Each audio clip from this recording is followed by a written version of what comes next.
ప్రతిరోజు ఈవినింగ్ ప్రతి గ్రామాల్లోనూ నగరాల్లోనూ పట్టణాల్లోనూ 4 రోడ్ల జంక్షన్లో బజార్ వీధుల్లో మనకు కనిపించే ఒక సాధారణ దృశ్యం. ప్రతి 10 అడుగులకి ఒక చాట్ బండి కానీ, పానీపూరి బండి కానీ, మసాలా బజ్జీలు వడలు వేసి అమ్మే స్టాల్స్ కానీ ఉంటాయి. వాటి చుట్టూ అనేక మంది ప్రజలు, అంటే కాలేజీల నుంచి ఇంటికి వచ్చే విద్యార్థులు, ఉద్యోగాల నుంచి వచ్చే ఉద్యోగులు, అలాగే బజార్లో షాపింగ్ కోసం వచ్చే ఫ్యామిలీస్, అలా సాయంత్రం షికారుగా వెళ్ళే ప్రజలు, వీళ్ళందరూ మసాలా బజ్జీల అమ్మే బళ్ళు చుట్టూ ఉంటారు. అక్కడ ప్లేట్లకు ప్లేట్లు పానీపూరీలు, ఇంకా ముంత కింద పప్పు, ఇలాంటి అనేక రకమైన రుచికరమైన పదార్థాలు ప్లేట్లకు ప్లేట్లు సప్లై చేయబడతాయి. ఆ సప్లై చేయడంలో ఆ బళ్ళ నిర్వాహకులు చాలా బిజీగా ఉంటారు. అలాగే ఆ చుట్టుపక్కల ఉన్న ప్రజలందరూ వాటిని ఆస్వాదిస్తూ ఆరగించడంలో వాళ్ళు కూడా బిజీగా ఉంటారు. ప్రతి పండక్కి పబ్బానికి పొయ్యి మీద నూనె బాణాలు ఉంచి వాటిలో జంతికలు, చెక్కలు, కరకజ్జం ఇలాంటి చిరుతిళ్ళు వండేవారు. వాటిని డబ్బాల్లో భద్రపరిచేవారు. సాయంత్రం పూట బయట నుంచి వచ్చిన పెద్దవాళ్ళు, స్కూల్ నుంచి వచ్చే పిల్లలు వాటిని ఆనందంగా ఆస్వాదిస్తూ ఆరగించి ఆనందపడేవారు. అయితే ఈ రోజుల్లో ఆ ఉమ్మడి కుటుంబాలు లేవు, అన్నీ కూడా వ్యష్టి కుటుంబాలు. అందువల్ల ప్రతి కుటుంబంలోనూ అమ్మ, నాన్న, 2 పిల్లలు, వీళ్ళందరికీ కూడా రోజంతా చాలా బిజీగా నడుస్తుంది. నాన్న ఉద్యోగానికి వెళ్తాడు, అమ్మ కూడా ఉద్యోగానికి వెళ్తుంది, పిల్లలు స్కూళ్ళకి కాలేజీలకి వెళ్తారు. వీళ్ళందరూ సాయంత్రం ఇంటికి చేరే ముందు స్నాక్స్ కింద వాటిని ఆరగించి ఇంటికి కూడా పార్సెళ్ళు పట్టుకెళ్తారు. ఎందుకంటే ఇంటి దగ్గర అవన్నీ చేసే సమయం, తీరిక లేదు కనుక. అందువల్ల నేటి రోజుల్లో ఈ స్ట్రీట్ ఫుడ్, వీధి ఆహారానికి అంత డిమాండ్ వచ్చింది. అలాగే యూట్యూబ్ వీడియోస్లో ప్రముఖులు, ఉదాహరణకు ఆశీష్ విద్యార్థి లాంటి నటులు, నటీమణులు కూడా బజారాల వంట వెళ్ళి ఈ స్ట్రీట్ ఫుడ్స్ని ఆనందంగా ఆస్వాదిస్తూ ఆరగిస్తూ మేము ఫుడ్డీస్, మేము అనేక రకాల ఆహారాలని ఆస్వాదిస్తూ తింటాం అని చెప్పి కూడా ప్రకటనలు చేస్తుంటారు.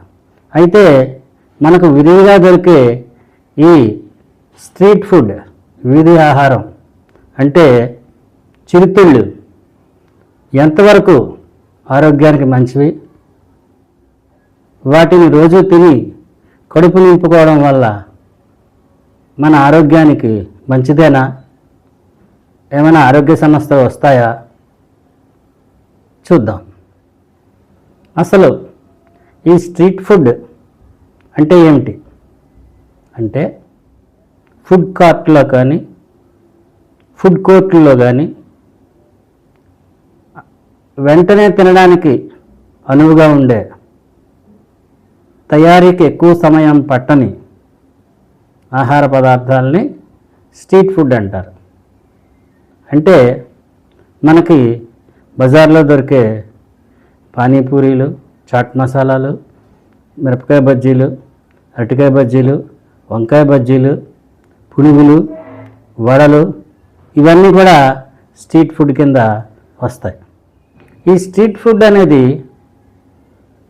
ఈరోజు ఎంత ప్రాముఖ్యత చెందిందంటే భారతదేశం లాంటి దేశాల్లో రోజుకు సుమారు 250 కోట్ల మంది ఈ వీధి ఆహారాన్ని అంటే స్ట్రీట్ ఫుడ్ని తింటున్నారు. అలాగే ఎన్నో లక్షల మంది ఈ వీధి ఆహార నిర్వహణలో ఉపాధి ఉద్యోగ అవకాశాలు పొందుతున్నారు. దీనికి ఇంత డిమాండ్ పెరగడానికి కారణం ఏంటంటే ఇంటి వద్ద సరైన స్నాక్స్ తయారు చేయడానికి పెద్దవాళ్ళకి ఖాళీ లేకపోవడం, తర్వాత వెంటనే అనుకున్న వెంటనే చేతికొచ్చి తర్వాత నోట్లోకి వచ్చే విధంగా వీధి ఆహార నిర్వాహకులు ఏర్పాటు చేయడం ముఖ్యమైన కారణాలు. జంక్ ఫుడ్ అనే పదం కూడా ఈ మధ్య మనకి చాలా ప్రాచుర్యంలో వినిపిస్తుంది. అసలు ఈ జంక్ ఫుడ్ అంటే ఏమిటి అంటే 0 క్యాలరీస్ తోటి ఉండి అనారోగ్యకరమైన ఫ్యాట్స్ తోటి ఉండి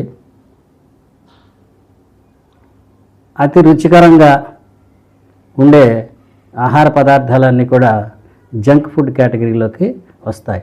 అంటే ఇందులో మన శరీరానికి కావాల్సిన పోషక విలువలు ఉండవు. ఇది ఓన్లీ నోటికి రుచిగా అనిపించే ఆహారం మాత్రమే. అయితే మనం రోజు తినే ఆహార పదార్థాల్లో ఈ జంక్ ఫుడ్స్ ఏ రకంగా ఉంటాయి అన్నది ఇప్పుడు మనం చూద్దాం.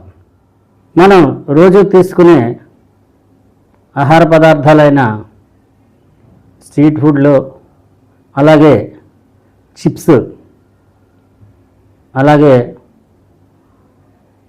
కార్బోనేటెడ్ వాటర్ అంటే కూల్ డ్రింక్స్, క్లబ్ సోడాలు, ఇలాంటివన్నీ కూడా ఈ జంక్ ఫుడ్ తరహాలోకి వచ్చే ఆహార పదార్థాలు.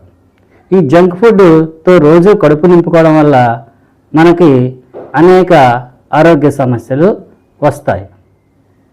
ప్రతిరోజు ఈ జంక్ ఫుడ్ వినియోగం వల్ల చిన్నపిల్లల్లో ఊబకాయ సమస్యలు వస్తాయి. అలాగే హృదయ సంబంధ సమస్యలు కూడా వస్తాయి.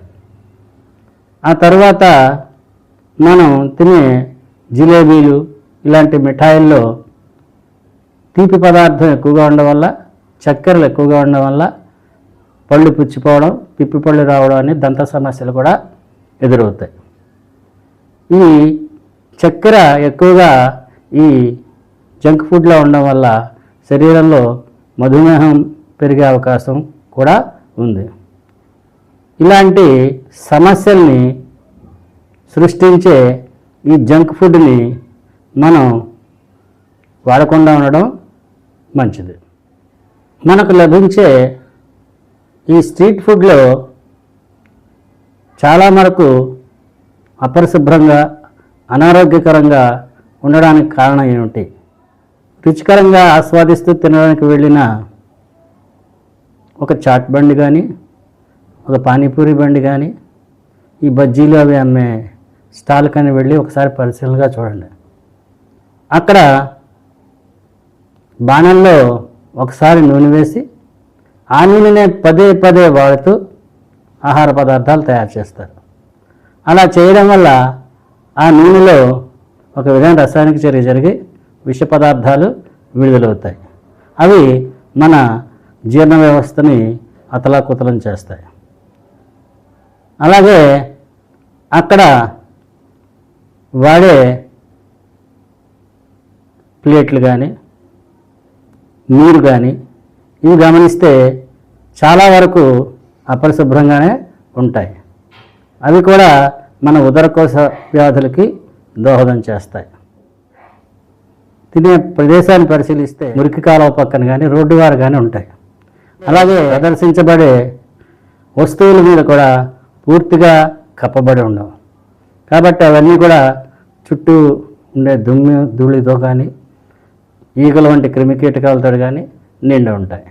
ఇలాంటి ఆహార పదార్థాలను తీసుకోవడం వల్ల మన ఆరోగ్యం ఏమైపోతుందో ఒక్కసారి ఆలోచించండి. అలాగే ఒకసారి తయారు చేసిన ఆహార పదార్థం ఎంత వాళ్ళు పూర్తిగా శుభ్రం చేయడానికి ప్రయత్నించినప్పటికీ కొంత అవశేషం మరోసారి తయారు చేసే ఆహార పదార్థాల్లో ఉంటాయి.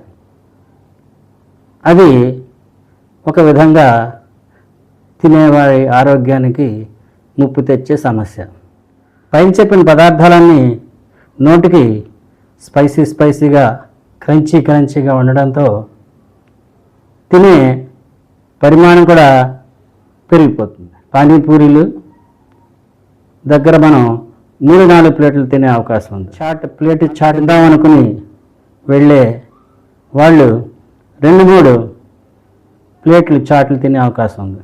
ఇలాగా మనం అనుకున్న దానికంటే ఎక్కువగా తినే అవకాశం ఈ ఇచ్చట ఉంది. ఆ విధంగా మనం అనుకున్న దానికంటే ఎక్కువ తినడం వల్ల అది సరిగ్గా జీర్ణం కాక ఉదరకోశ వ్యాధులు రావడానికి అవకాశం ఉంది. ఈ స్ట్రీట్ ఫుడ్ ఈరోజు అత్యావశ్యకం అయిపోయింది. కాబట్టి మనం కొన్ని జాగ్రత్తలు పాటిస్తూ ఈ స్ట్రీట్ ఫుడ్ని ఎంజాయ్ చేయొచ్చు, మన ఆరోగ్యాన్ని కూడా కాపాడుకోవచ్చు. మొట్టమొదటిగా మనం సరైన విక్రేతని ఎంచుకోవాలి. షాపు నిర్వహించే పరిసరాలు పరిశుభ్రంగా ఉన్నాయో లేవో గమనించుకోవాలి. ఎప్పుడు వేడిగా ఉండే ఆహార పదార్థాలని తినడానికే మనం ప్రయత్నం చేయాలి. ఎందుకంటే చల్లబడిపోయినవి నిలువ ఉన్న ఆహార పదార్థాలు తింటే అవి మన ఆరోగ్యానికి మంచివి కావు. అలాగే వడ్డించేవారు హ్యాండ్ గ్లౌసెస్ వేసుకున్నారా లేదా, అలాగే పట్టకార్లు ఉపయోగిస్తున్నారా లేదా, సరైన అప్రాన్లు వేసుకున్నారా లేదా, ఇవన్నీ కూడా మనం దృష్టిలో ఉంచుకోవాలి. ఎక్కడైతే వినియోగదారులు ఎక్కువగా క్యూలో నిలబడి తింటారో అలాంటి షాపులను మనం ఎంచుకోవడం మంచిది. ఎందుకంటే ఎక్కడ వినియోగదారులు ఎక్కువగా ఆహారాన్ని తీసుకుంటుంటారో అక్కడ నిల్వ పదార్థాలు ఉండడానికి అవకాశం తక్కువ. కాబట్టి ఇలాంటి వేడివేడి ఆహార పదార్థాలు తీసుకోవడం మంచిది. అలాగే మనం తినే ఆహార పదార్థాలు మూలం అంటే వాటిలో వాడే ఆహార పదార్థాలు ఏంటి, అలాగే అవి ఎక్కడి నుంచి తెస్తున్నారు, వాటి యొక్క నాణ్యత, వీటన్నిటి గురించి తెలుసుకుని ఆ షాపుల్లోకి వెళ్ళి మనం తినడం మంచిది. అలాగే మనం ఫ్రూట్ జ్యూసులు తాగుతుంటాం, లస్సీలు తాగుతుంటాం. ఇవన్నీ కూడా అవి శుభ్రంగా ఉన్నాయా లేవా అని చూసుకోవడం మంచిది. కాబట్టి మనం సీల్డ్ ఆహార పదార్థాలు, అలాగే సీసాల్లో దొరికే పానీయాలు ఉపయోగించడం చాలా వరకు మంచిది. వీడి ఆహారం తీసుకోవడానికి వెళ్ళేటప్పుడు అక్కడే వారు ఇచ్చే మంచినీరు తాగడానికి మనం ప్రయత్నించకపోవడం మంచిది. దానికి బదులు మనమే మంచినీటి సీసాని పట్టుకెళ్ళడం ఉత్తమం. అలాగే మనం చేతులు కడుక్కోవడానికి అవకాశం లేనప్పుడు వెట్ వైప్స్, నాప్కిన్స్ వాడడం మంచిది. ముఖ్యంగా కోడిగుడ్లు, మాంసం ఇలాంటి వాటితో తయారయ్యే ఫాస్ట్ ఫుడ్స్ని మనం తినకపోవడం మంచిది. ఎందుకంటే పాడైన పదార్థాలతో, ముఖ్యంగా మాంసాహారం కానీ కోడిగుడ్లు కానీ మనం దాన్ని ఉపయోగిస్తే డయేరియా, జీర్ణకోశ వ్యాధులు ఇలాంటి వాటి బారిన పడడానికి మనకి ఎక్కువ అవకాశం ఉంది. అప్పటికప్పుడు తయారయ్యే ఆహార పదార్థాల బదులు మనం సాంప్రదాయకంగా న్యాచురల్గా లభించే స్నాక్స్ని వాడడం మంచిది. ఉదాహరణకి మొలకెత్తిన విత్తనాలు, స్ప్రౌట్స్, వేరుశనగ గుళ్ళు, ఉడకపెట్టిన వేరుశనగ గుళ్ళు ఇలాంటివి మనం ఉపయోగించడం వల్ల ఆ స్నాక్స్ తీసుకోవడంలో ఆనందంతో పాటు వాటిలో ఉండే మాంసకృతులు, పోషక పదార్థాలన్నీ కూడా మన శరీరానికి లభించి మనం ఆరోగ్యంగా ఉంటాం. చివరికి మనం తెలుసుకోవాల్సింది ఏంటంటే, వీధి ఆహారాన్ని తినడం మాని ఇంటి వద్ద ఆహారానికే ఎక్కువ ప్రాముఖ్యత ఇస్తే మన ఆరోగ్యం చాలా బాగుంటుంది. ఆరోగ్యమే మహాభాగ్యం.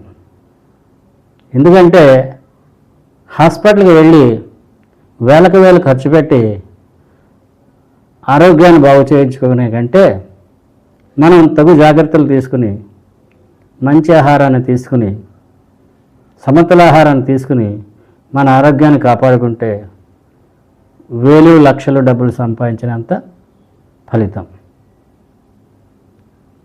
ఈ అంశం మీకు నచ్చితే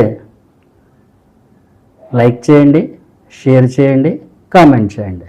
ఇట్లు మీ ఈఎస్ భాస్కర్.